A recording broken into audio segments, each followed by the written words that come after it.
బంగ్లాదేశ్లో జరుగుతున్న పరిణామాలు భారతదేశ భద్రతకు పెను సవాలుగా మారాయి. భారత్ ప్లాన్ మార్చకపోతే మొదటికే మోసం వచ్చేలా ఉంది. సుమారు 15 ఏళ్లుగా భారత్కు స్నేహహస్తం అందిస్తూ వచ్చిన హసీనా ప్రభుత్వం ఒక్కసారిగా కూలిపోయింది.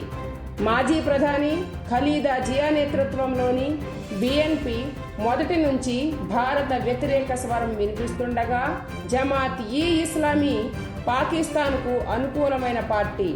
ఈ రెండు పార్టీలతో ఎదురయ్యే సమస్యలు భారత్కు సవాళ్లుగా మారనున్నాయి. అయితే బంగ్లాదేశ్కి పాకిస్తాన్ నుంచి విముక్తి కల్పించి స్వతంత్ర దేశంగా ఆవిర్భవించేందుకు భారత్ ఎంతగానో సాయం చేసింది. ఆ తర్వాత భారత్ ప్రభుత్వాలు మారినా బంగ్లాదేశ్కి నిలదొక్కునేందుకు ప్రతి ప్రభుత్వం సాయపడుతూనే ఉంది. ఇరు దేశాల మధ్య చక్కటి వాణిజ్యం, సత్సంబంధాలున్నాయి. భారత్ బంగ్లాదేశ్ మధ్య రైళ్లు కూడా నడుస్తున్నాయి. ఇటీవల ఆ దేశంలో ప్రజా తిరుగుబాటు జరిగినప్పుడు ఆ దేశ ప్రధాని షేక్ హసీనా ప్రాణభయంతో పారిపోయి వస్తే భారత్ ఆమెకు సగౌరవంగా ఆహ్వానించి ఆశ్రయం కల్పించింది.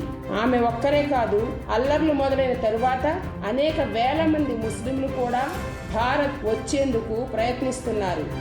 షేక్ హసీనా ప్రభుత్వం కూలిపోయిన తర్వాత జరిగిన విధ్వంసంలో అనేక మంది హిందువులు, హిందూ దేవాలయాలపై దాడులు జరిగాయి.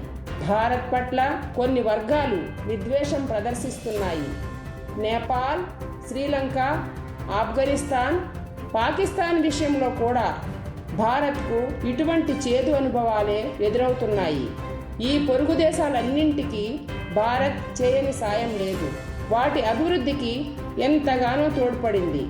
భారత్ వంటి అతిపెద్ద దేశంతో వ్యాపార వాణిజ్య సంబంధాల వలన ఆ దేశాలు ఎంతో లబ్ధి పొందుతున్నాయి. ఆఫ్ఘనిస్తాన్ దేశం తాలిబన్ల నుంచి విముక్తి పొందిన సమయంలో భారత్ ఆ దేశంలో పలు అభివృద్ధి పనులు చేపట్టి పూర్తి చేసింది. కానీ అప్పుడు అక్కడి భారత్ ఎంబసీ మీద బాంబు దాడులు జరుగుతూనే ఉండేవి. శ్రీలంక LTTE తమిళ వేర్పాటువాదంతో తీవ్ర ఇబ్బంది పడుతున్నప్పుడు అప్పటి ప్రధాని రాజీవ్ గాంధీ శాంతి సేనలు పంపించి ఆ దేశానికి సాయపడ్డారు. దాని వలన తమిళనాడులో రాజకీయ పార్టీలకు, ప్రజలకు ఆగ్రహం కలుగుతుందని తెలిసినా పంపించారు. కానీ శ్రీలంకకు సాయపడి చివరకు ఆయన ప్రాణాలు పోగొట్టుకున్నారు. శ్రీలంకకు భారత్కు ఎప్పుడూ విడదీయరాని అనుబంధమే ఉంది. కానీ శ్రీలంక భారత్ని కాదని చైనాకు దగ్గరైంది. ఆ దేశపు అణ్వస్త్ర సబ్మెరైన్లకు, యుద్ధ నౌకలకు చోటు ఇచ్చింది. ఇటీవల మాల్దీవుల అధ్యక్షుడు కూడా చైనా ప్రలోభాలకు తలొగ్గి భారత్ని వద్దనుకున్నారు. కానీ ఇరుగు పొరుగు దేశాలు మనతో ఏ విధంగా వ్యవహరిస్తున్నా, కేంద్రంలో ఏ ప్రభుత్వం అధికారంలో వచ్చినప్పటికీ వాటి పట్ల చాలా ఔదార్యంగా, సఖ్యతగానే వ్యవహరిస్తుంటాయి.